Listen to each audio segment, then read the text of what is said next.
मिनश्शैतानिर्रजीम बिस्मिल्लाहिर्रहमानिर्रहीम। नाज़रीन, हुक्मरान बनना कोई आसान काम नहीं है।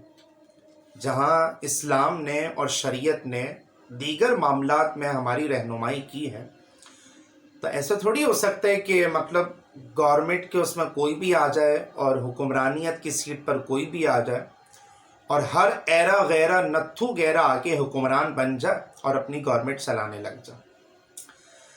मुहर्रम और हराम शरीफ में अमूमन ये सवाल भी किया जाता है कि आखिर वो क्या वजूहात थी कि इमाम अली मकाम इमाम हुसैन रदी अल्लाह ताला अन्हु ने यजीद पलीद से बैत क्यों नहीं की।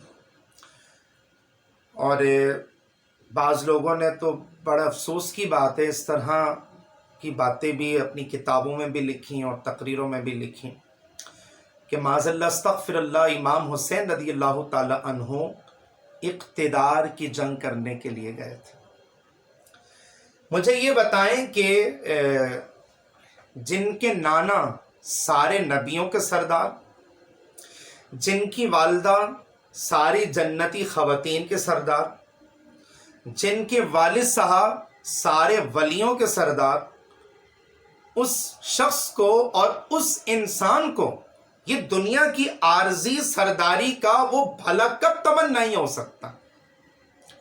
आखिर यही तो वो शख्सियात थी ना जो खुद भूखा रहते थे और अपने हिस्से का खाना दूसरों के ऊपर इसार कर दिया करते थे।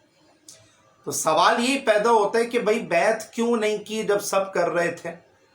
इमाम अली मकाम इमाम हुसैन रदी अल्लाह ताला अन्हु ने नाज़रीन बैत इसलिए नहीं की कि अगर यजीद के हवाले से बात की जाए ना, तो पहली बात तो ये है कि यजीद इस काबिल ही नहीं था कि इमाम हुसैन रदी अल्लाह ताला अन्हु यजीद पलीद की बैत कर सके, क्योंकि बेसिकली वो एक इंतहाई करप्ट किस्म का इंसान था। फासिक व फाजिर, जालिम व जाबिर, जानी, शराबी, कबाबी किस्म का वो इंसान था।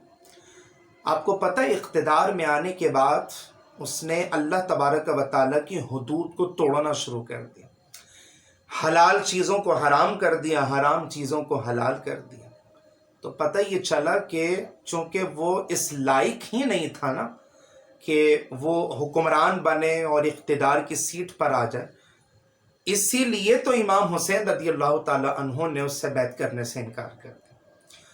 और नाजरीन, ये कोई उसूल नहीं है, ये जो है ना कोई कानून या कोई लॉ या कोई कॉन्स्टिट्यूशन नहीं है कि बाप के बाद बेटा हुक्मरान बने या उस बेटे के बाद उसका बेटा हुक्मरान बने। यह मिसाल ना हमें खुलफा राशिदीन में मिलती है, ना अबू बकर सिद्दीक ने ऐसा किया, ना फारूक आज़म ने ऐसा किया, ना उस्मान गनी ने ऐसा किया, ना हज़रत अली शेर खुदा करम अल्लाह ताला वजहुल करीम ने ऐसा किया कि बाप के बाद बेटा हुक्मरान बने और उसके बाद उनका बेटा हुक्मरान बने। ये कोई समझे कि ये कोई रिक्वायरमेंट नहीं है। इस्लाम ने बादशाहत का तसव्वुर पेश नहीं किया कि जिसमें हुक्मरानियत, कि जिसमें इख्तिदार और जिसमें जो है ना गवर्नमेंट का निज़ाम जो है ना वो एक ख़ानदान की विरासत बना दिया जाए कि भाई बाप अगर हुक्मरान था तो उसके बाद बेटा हुक्मरान बन जाए।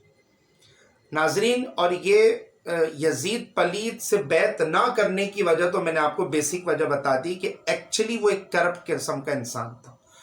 और हुक्मरान जब करप्ट होते हैं तो वो करप्शन का खात्मा कैसे करेंगे? जब हुक्मरान खुद जिना करने वाले हों तो अपनी कौम के अंदर से जिनाकारी का खात्मा कैसे करेंगे?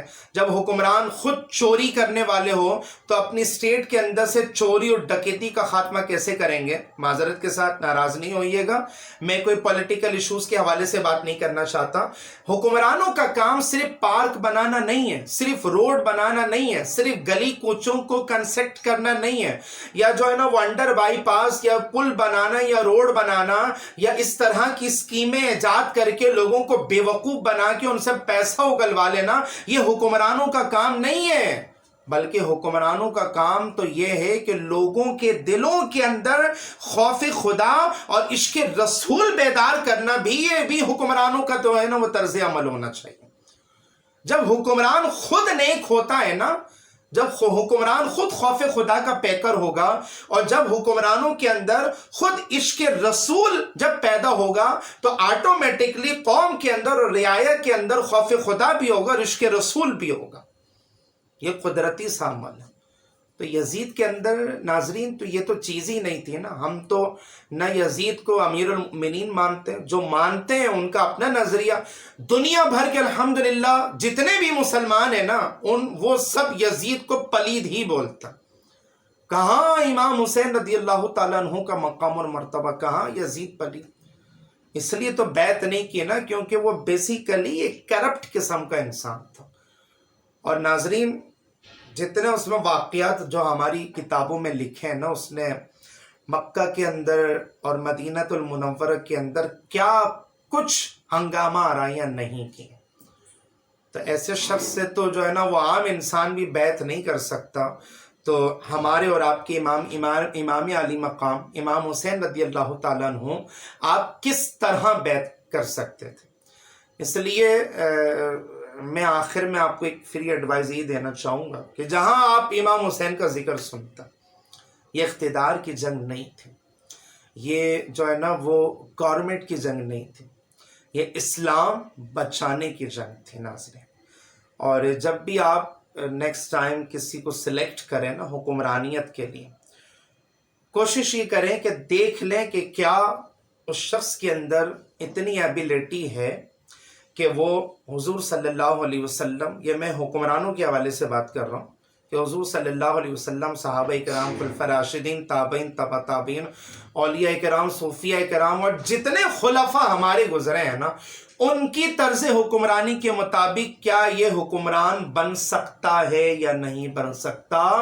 سلیکشن کرتے وقت یہ والی ریکوائرمنٹ لازمی جب آپ ذہن نشین کریں گے تو انشاءاللہ آنے والے بڑے سے بڑے نقصان سے ہم بھی محفوظ رہیں گے، آپ بھی محفوظ رہیں گے.